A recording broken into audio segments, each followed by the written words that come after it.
अब हम लोग गुणनखंड का टाइप नंबर तीसरा देखेंगे। टाइप नंबर तीसरे में हमारा दिया गया है question x square plus 5x minus 24 और दूसरा क्वेश्चन है x square plus 3x minus 40। इसका हमें क्या करना है कि गुणनखंड करना है। तो आइए सीखते हैं इन दोनों का हम लोग गुणनखंड कैसे करेंगे। तो सबसे पहले हम लोग लिखेंगे हल और यहाँ लिखेंगे x square plus 5x minus 24। जब भी ऐसा क्वेश्चन दिया हो तो हमें कुछ बातों को ध्यान में रखना है। यहाँ पर अगर माइनस चिन्ह आ जाए तो हमें जोड़कर या घटाकर बीच वाली संख्या लाना होता है और गुणा करने पर जो है कि लास्ट वाली संख्या आनी चाहिए।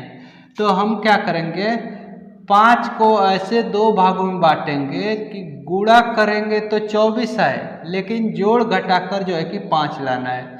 तो हम 8 तिरिक 24, 8 तिरिक 24 जानते हैं, 8 तिरिक 24 होगा गुणा करने पर, लेकिन इन दोनों संख्याओं को जो है कि जोड़ घटाकर जो है कि 5 लाना है।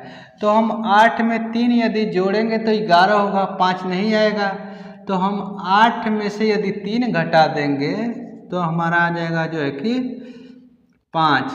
अब जो है कि 5 तो आ जाएगा, लेकिन हमें कौन सी संख्या इनमें प्लस रखना है और कौन सी माइनस रखना है, ये भी ध्यान देना है। तो हम यहाँ पर जो चिन्ह देखेंगे, यहाँ पर प्लस यदि देख रहे हैं तो बड़े वाले को प्लस रखेंगे और छोटे वाले अंक को माइनस कर देंगे।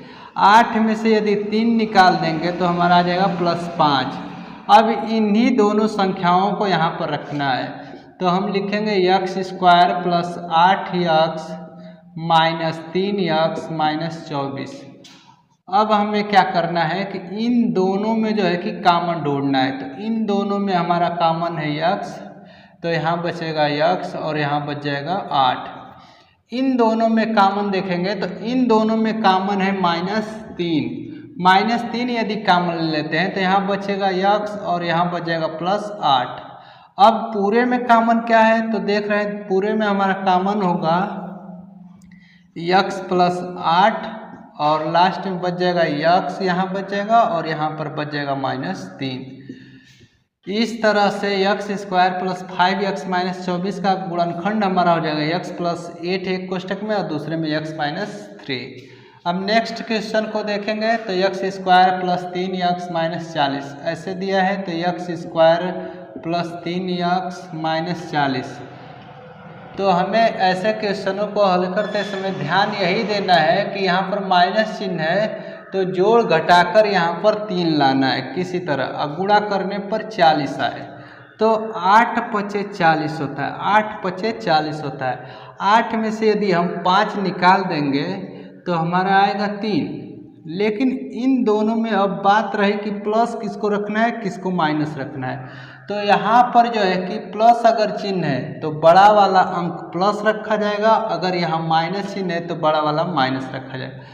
तो यहाँ पर हम लोग देख रहे हैं प्लस, तो हम बड़े वाले 8 को जो है कि प्लस रखेंगे और जो है कि 5 को माइनस कर लेंगे और इन्हीं दोनों अंकों को यहाँ पर हमें लिख देना है। तो हम यहाँ पर इन्हीं दोनों अंकों को लिखेंगे।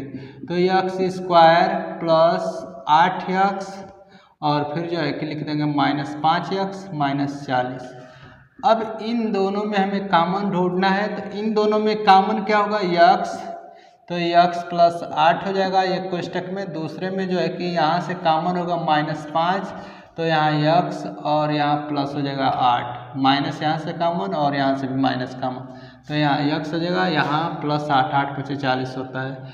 x प्लस 8 कॉमन लेंगे तो x प्लस 8 कॉमन हो जाएगा पूरे में और x और -5 अगले कोष्टक में बच जाएगा।